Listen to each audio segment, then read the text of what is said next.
Deus, no Evangelho de Cristo, conforme o registro de Marcos, capítulo 16. Marcos, capítulo 16.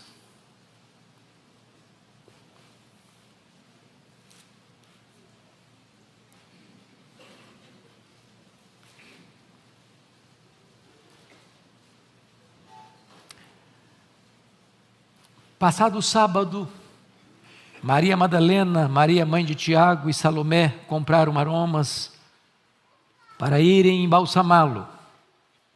E muito cedo, no primeiro dia da semana, ao despontar do sol, foram ao túmulo. Diziam umas às outras: quem nos removerá a pedra da entrada do túmulo? E olhando, viram que a pedra já estava removida, pois era muito grande. Entrando no túmulo, viram um jovem assentado ao lado direito, vestido de branco, e ficaram surpreendidas e atemorizadas. Ele, porém, lhes disse: não vos atemorizeis, buscais a Jesus o Nazareno, que foi crucificado. Ele ressuscitou, não está mais aqui. Vede o lugar onde o tinham posto. Mas ide, dizei a seus discípulos e a Pedro, que ele vai adiante de vós para a Galiléia. Lá o vereis, como ele vos disse. E saindo elas, fugiram do sepulcro, porque estavam possuídas de temor e de assombro, e de medo nada disseram a ninguém. Havendo ele ressuscitado de manhã cedo, no primeiro dia da semana, apareceu primeiro a Maria Madalena, da qual expelira 7 demônios. E partindo ela, foi anunciá-lo a aqueles que, tendo sido companheiros de Jesus, se achavam tristes e choravam. Estes, ouvindo que ele vivia e que fora visto por ela, não acreditaram. Depois disto, manifestou-se em outra forma a 2 deles, que estavam no caminho para o campo. E indo eles, o anunciaram aos demais. Mas também a esses 2, eles não deram crédito. Finalmente, apareceu Jesus aos 11, quando estavam à mesa, e censurou-lhes a incredulidade e dureza de coração, porque não deram crédito aos que o tinham visto já ressuscitado. E disse-lhes: ide por todo o mundo, e pregai o evangelho a toda criatura. Quem crer e for batizado será salvo. Quem, porém, não crer será condenado. Esses sinais hão de acompanhar aqueles que creem. Em meu nome expelirão demônios, falarão novas línguas, pegarão em serpentes, e se alguma coisa mortífera beberem, não lhes fará mal. E se impuserem as mãos sobre os enfermos, eles ficarão curados. De fato, o Senhor Jesus, depois de lhes ter falado, foi recebido no céu e assentou-se à destra de Deus. E eles, tendo partido, pregaram em toda parte, cooperando com eles o Senhor, e confirmando a palavra por meio de sinais que se seguiam. Amém. Eu quero pensar um pouco com vocês, irmãos, sobre o tema as 7 mensagens da ressurreição. A Bíblia diz que Jesus Cristo foi crucificado na sexta-feira, às 9 horas da manhã. E ali naquele patíbulo de horror, naquele leito vertical da morte, o Senhor Jesus Cristo ficou até às 3 horas da tarde, quando entregou o seu espírito ao Pai e morreu. Na cruz, o Senhor Jesus Cristo proferiu 7 palavras, transformando aquele cenário de pavor e vergonha num instrumento para a glória de Deus, abrindo para nós as cortinas da eternidade. A primeira palavra foi uma oração ao Pai: Pai, perdoa-lhes, porque não sabem o que fazem. A segunda palavra foi uma palavra de graça e perdão, quando Jesus disse para aquele que estava à sua direita, arrependido na última hora: em verdade te digo que hoje estarás comigo no paraíso. A terceira palavra foi uma palavra de solidariedade e responsabilidade filial, quando disse para Maria, sua mãe: mulher, eis aí o teu filho, filho, eis aí a tua mãe. A quarta palavra foi uma palavra de desamparo. Deus meu, por que me desamparaste? A quinta palavra foi de sofrimento agônico, tenho sede. A sexta palavra foi uma palavra de vitória, está consumado. A sétima palavra foi uma palavra de rendição. Pai, nas tuas mãos, eu entrego o meu espírito. E Jesus morreu, e Jesus foi sepultado. Mas no primeiro dia da semana, Jesus, que estava nas entranhas da morte, arrancou o aguilhão da morte, matou a morte e ressuscitou vitoriosamente, inaugurando a imortalidade. E esta verdade magna é anunciada aqui nesse texto. E preciso lhes dizer que as melhores notícias que o mundo pode ouvir vieram do túmulo vazio de Jesus. A morte foi vencida. A morte não tem a última palavra. A morte foi tragada pela vitória. E hoje nós podemos crer no amanhã, porque Jesus vive, nós também viveremos. Meus amados irmãos, a primeira verdade, ou a primeira mensagem da ressurreição, proclama que os excluídos são privilegiados. Chama a sua atenção para o verso 1. Passado o sábado, Maria Madalena, Maria mãe de Tiago e Salomé compraram aromas para irem embalsamá-lo. Veja o verso 6. Ele, porém, lhes disse: não vos atemorizeis, buscais a Jesus o Nazareno que foi crucificado. Ele ressuscitou, não está mais aqui. Veja o lugar onde o tinham posto. Veja o verso 9. Havendo ele ressuscitado de manhã cedo, no primeiro dia da semana, apareceu primeiro a Maria Madalena, da qual expelira 7 demônios. Notem que Jesus, ao ressuscitar, não apareceu primeiro a Pedro, não apareceu primeiro a João, não apareceu primeiro aos discípulos, não apareceu primeiro às autoridades religiosas de Israel. Jesus ressuscitou e apareceu primeiro a Maria Madalena, às demais mulheres da Galileia. Naquele tempo, o testemunho da mulher não era aceito nas cortes. E Jesus vira a mesa da história. E Jesus altera o cronograma dos homens. E Jesus aparece em primeiro lugar aquelas que eram excluídas. Aquelas que não tinham na época a liberdade ou o direito de serem representantes diante de uma corte. E o Senhor Jesus então aparece àquelas que eram excluídas, porque embora excluídos pelos homens, mas são recebidas com prioridade no reino de Deus. Até porque essas mulheres da Galileia foram aquelas que mais expressaram devoção a Jesus. Quando você lê o Evangelho de Lucas, capítulo 8, a partir do verso 3, foram essas mulheres, Maria Madalena, Joana, Susana e muitas outras, que bancaram financeiramente o ministério itinerante de Jesus. Foram essas mulheres que, quando Jesus subiu para Jerusalém, corajosamente, sabendo que ele ia para morrer, subiram com ele.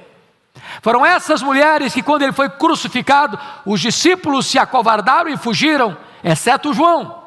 Mas essas mulheres estão lá quando Jesus foi crucificado. Quando Jesus foi sepultado, não consta nem que João estivesse presente no sepultamento de Jesus, mas essas mulheres estavam lá, vendo onde e como ele foi sepultado. No primeiro dia da semana, não foram os discípulos, nem Pedro, nem João, nem os demais, que foram ao sepulcro de Jesus para levar perfumes, foram estas mulheres. E estas mulheres são as primeiras testemunhas da ressurreição. Estas mulheres são as primeiras pregoeiras e mensageiras da vitória de Cristo sobre a morte. Estas mulheres, excluídas pelos homens, são privilegiadas por Jesus, porque no reino de Deus, os excluídos são privilegiados. Louvado seja Deus. Segunda mensagem que esse texto nos apresenta, a ressurreição, é que esta mensagem da ressurreição proclama que os caídos podem ser levantados. Olha comigo o versículo 7. Mas ide e dizei aos seus discípulos e a Pedro, que ele vai adiante de vós para a Galileia. Lá o vereis, como ele vos disse. Notem que Jesus está dizendo isso, e ele não prioriza Pedro, ele não diz aqui, o anjo não diz, mas ide dizer a Pedro e a seus discípulos. A ordem aqui é importante. Ide dizer aos seus discípulos e a Pedro. Mas por que isso, uma vez que Pedro era discípulo?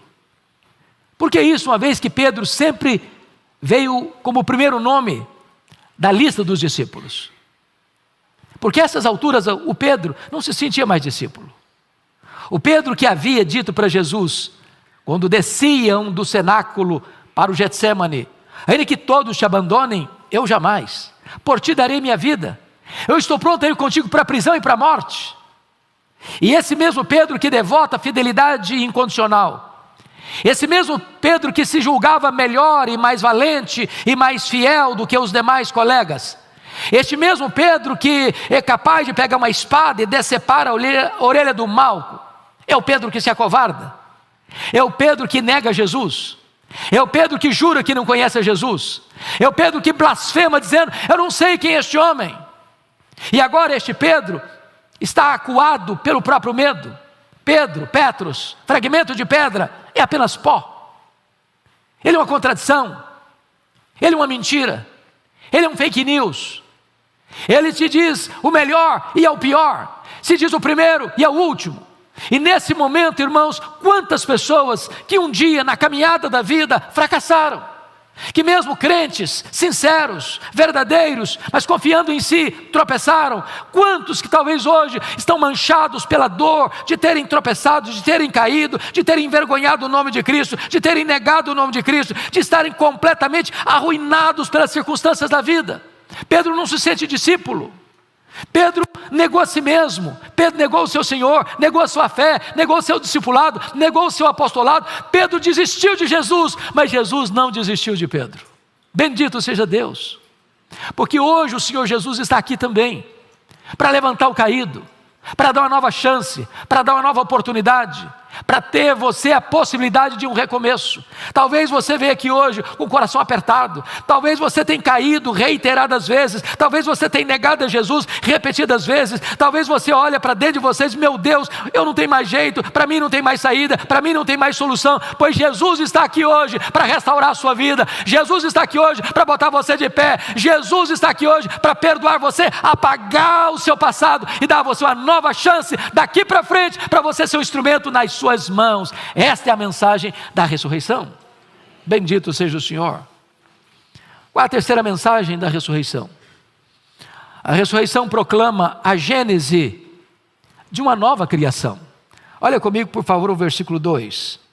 E muito cedo, no primeiro dia da semana, ao despontar do sol, foram ao túmulo. Versículo 9. Havendo ele ressuscitado de manhã cedo, no primeiro dia da semana, apareceu primeiro a Maria Madalena, da qual expelira 7 demônios. Vejam vocês que Deus começou a criação no primeiro dia da semana. E conclui a criação no 6º dia da semana. E descansa no 7º dia da semana. Mas agora, o Senhor começa a nova criação, também no primeiro dia da semana.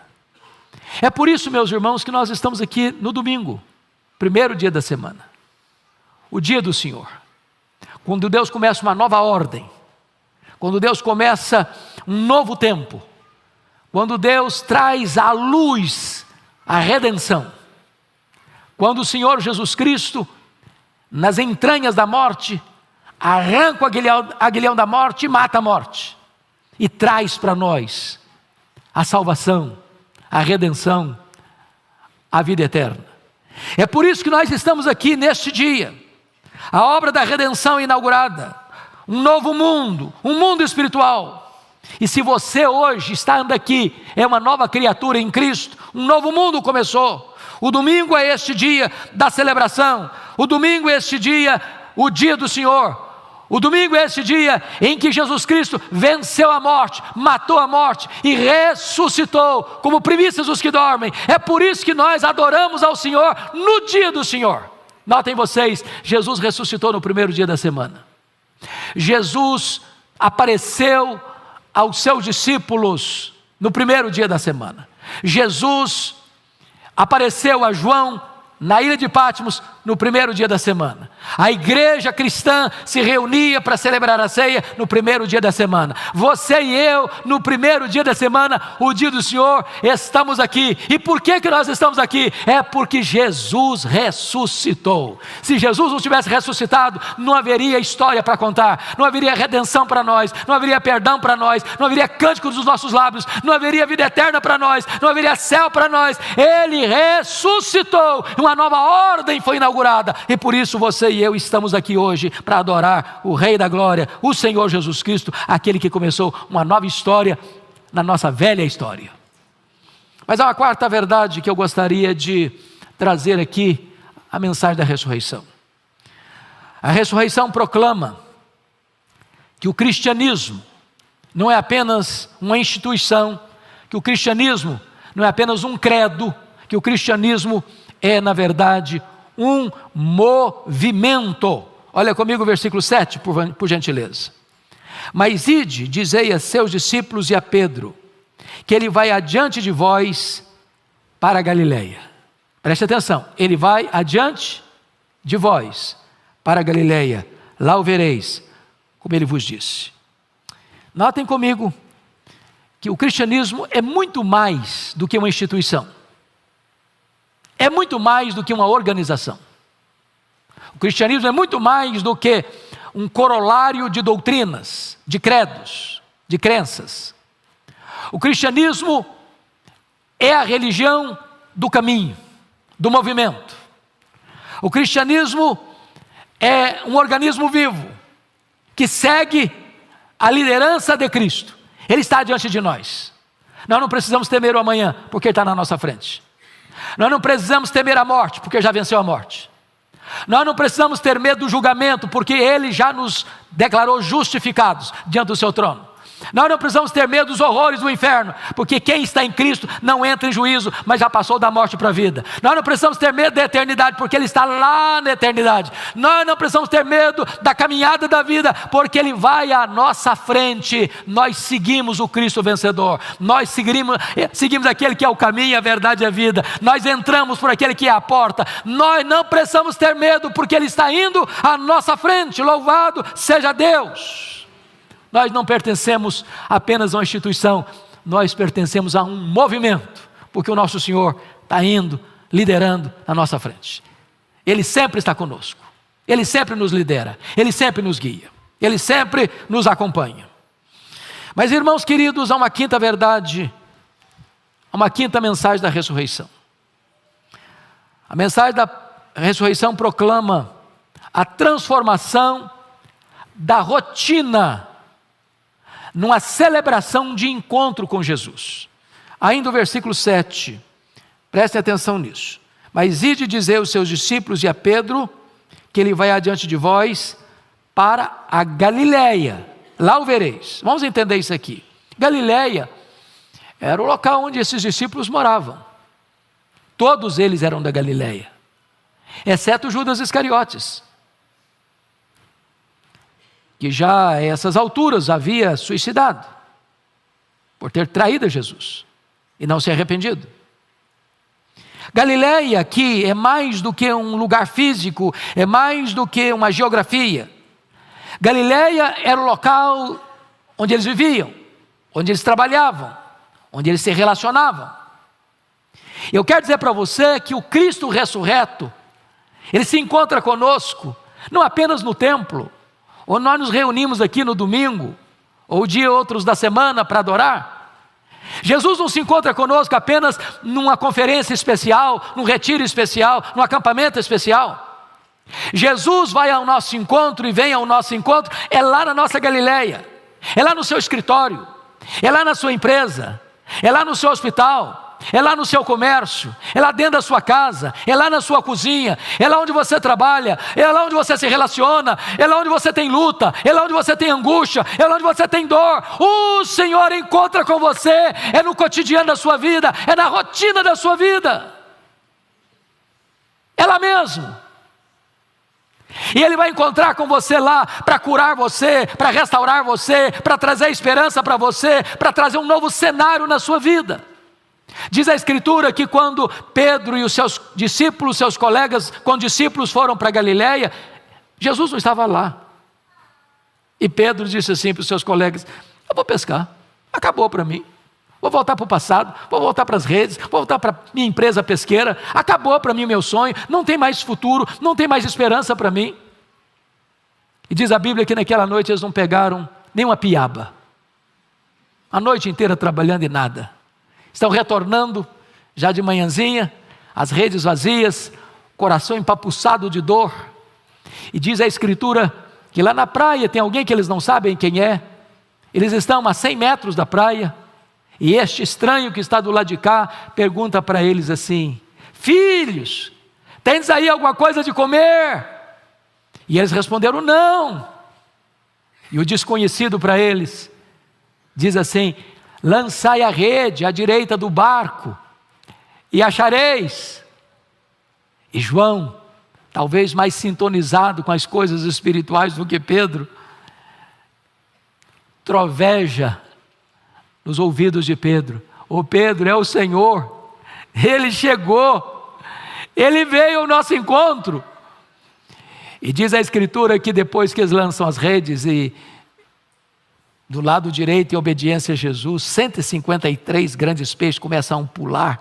Então o Pedro está consciente de que é Jesus, e ele larga o barco, as redes, os peixes, e vai ao encontro de Jesus. E Jesus arma o cenário da queda de Pedro, armando ali um braseiro, porque só tem 2 lugares no Novo Testamento que tem a palavra braseiro. Foi onde Pedro negou Jesus e onde Pedro foi restaurado por Jesus.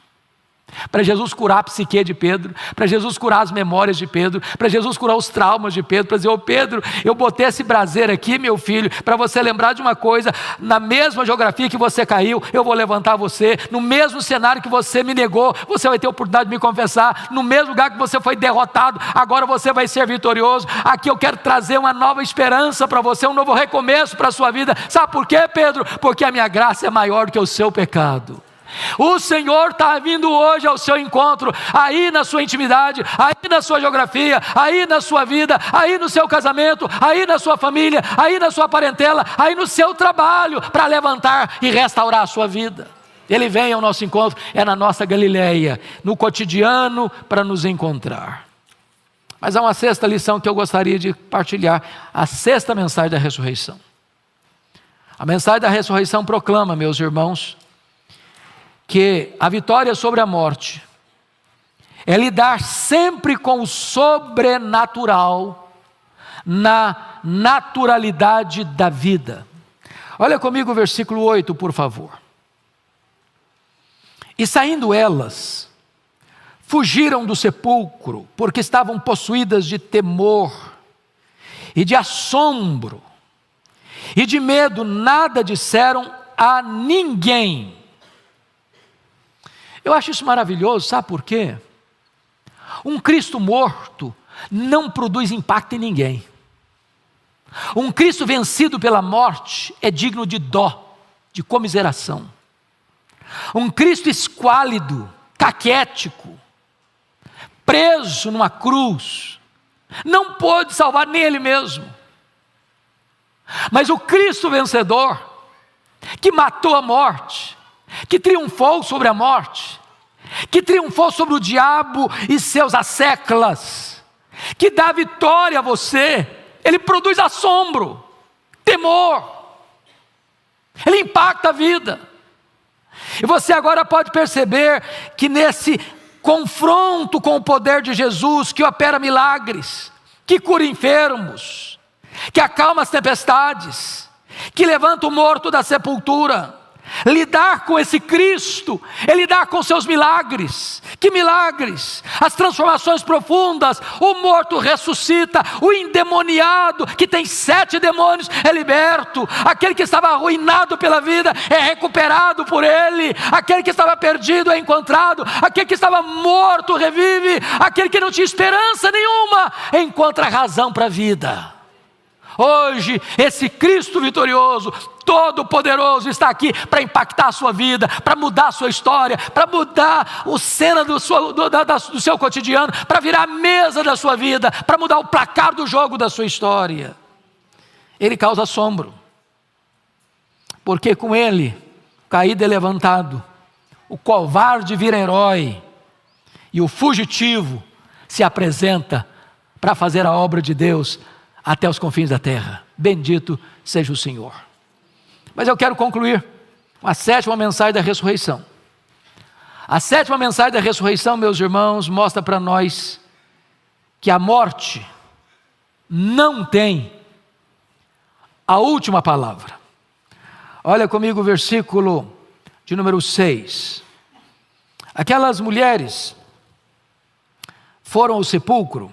Vamos ler primeiro o versículo 6. Ele, porém, lhes disse, o anjo disse às mulheres: não vos atemorizeis, buscais a Jesus, o Nazareno, que foi crucificado. Ele ressuscitou, não está mais aqui. Vede o lugar onde o tinham posto. Vejam vocês que, no versículo 1, que essas mulheres compraram aromas para irem embalsamá-lo. Quando você lê no registro bíblico de João, foram comprados 100 libras de bálsamo, de unguento, para ungir o corpo de Jesus. Ou seja, José de Arimateia e Nicodemos compraram 25 quilos de unguento para preparar o corpo de Jesus para a sepultura. Mas essas mulheres que estavam vendo onde e como ele foi sepultado, quiseram fazer um trabalho melhor, com mais excelência. Quiseram demonstrar o mesmo amor que demonstraram em vida, demonstrar também na morte. E bem cedo elas foram ao sepulcro. O cenário era de amor, de gratidão, de devoção, mas de tristeza. Elas estavam indo ungir um corpo morto, sem vida. E elas vão com uma preocupação: quem vai rolar a pedra? Os estudiosos da época dizem que essa pedra precisava de 20 homens para rolá-la. A pedra era grande. E o versículo 3 diz: diziam umas às outras: quem nos removerá a pedra da entrada do túmulo? E diz o verso 4, olhando, viram que a pedra já estava removida, pois era muito grande. Precisava de 20 homens para rolar a pedra. E elas estão indo com perguntas, com interrogações. Elas querem devotar a sua amizade, o seu carinho, o seu afeto, a sua gratidão a Jesus. Quando elas chegam, a pedra enorme já tinha sido removida. Elas entram, o túmulo está aberto. Elas chegam, o túmulo está vazio. Elas olham do lado direito, tem um anjo. Um anjo.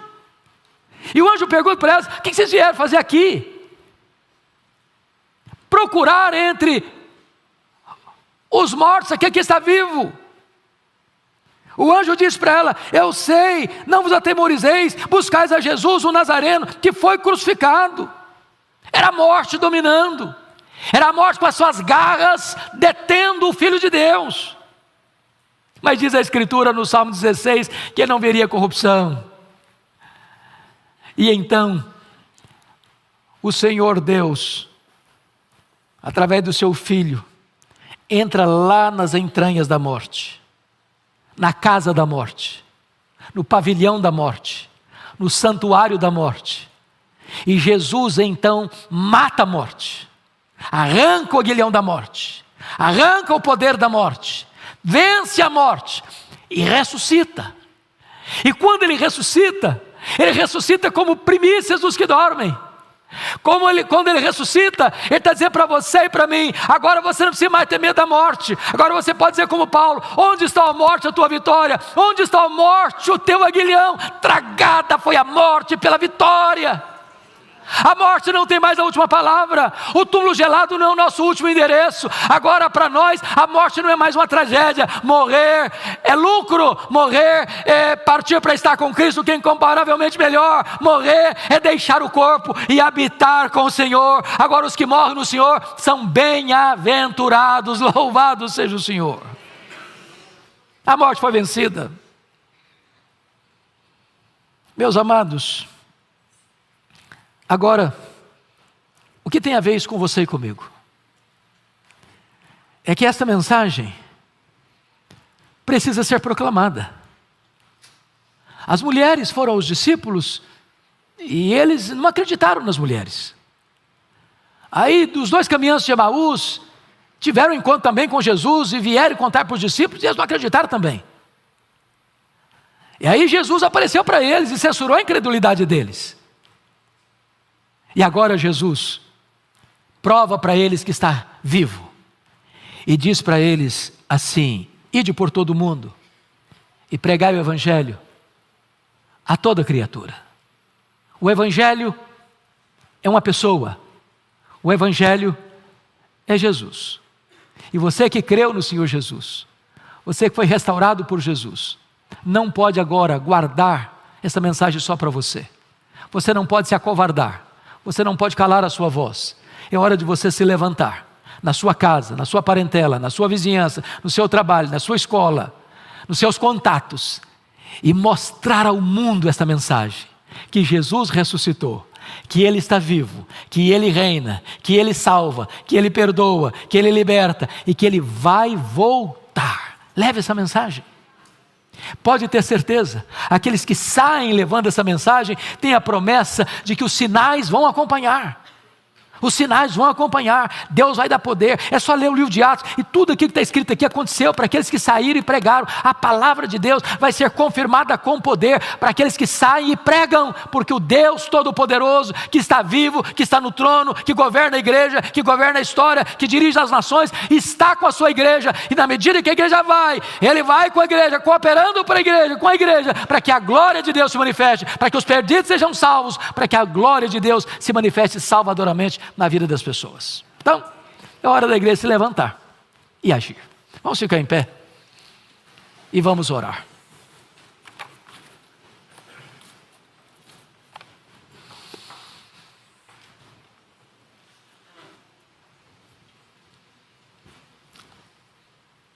A mensagem da ressurreição. Os excluídos são privilegiados. Os caídos são levantados. Um novo tempo, uma nova criação acontece. O cristianismo é um movimento e você, a religião, pertence à religião do caminho e você está seguindo a Cristo. A rotina é transformada num cenário de encontro com Cristo. O sobrenatural acontece na naturalidade da vida. E a morte não tem mais a última palavra. Essa é a grande mensagem do domingo. Esta é a grande mensagem que Jesus venceu a morte e Ele está aqui conosco. E Ele cuida de você e cuida de mim.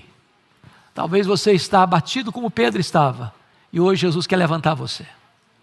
Talvez você foi excluído, como estavam as mulheres da Galileia. E Jesus hoje quer colocar honra na sua vida e fazer de você testemunha da sua ressurreição. Talvez a sua vida é de rotina amarga e difícil e Jesus quer encontrar você lá nessa rotina sua. Talvez você está com medo de morrer. Jesus está dizendo para você: olha, não precisa ter medo não, porque eu já passei por isso. Já enfrentei a morte, já matei a morte. E agora você não mais vai ser retido pelas garras da morte. Ó Deus, eu te peço, em nome de Jesus, que tu apliques esta palavra ao coração do teu povo. Que tu geres esperança, convicção, alegria, salvação, vida eterna nesta manhã, Senhor. Que a tua glória se manifeste neste lugar. E que o poder do Cristo ressurreto quebre algemas, liberte cativos, cure enfermos, salve os perdidos. E que hoje, nesta manhã, a tua glória enche esta casa. Nós oramos com gratidão. Em nome de Jesus. Aleluia.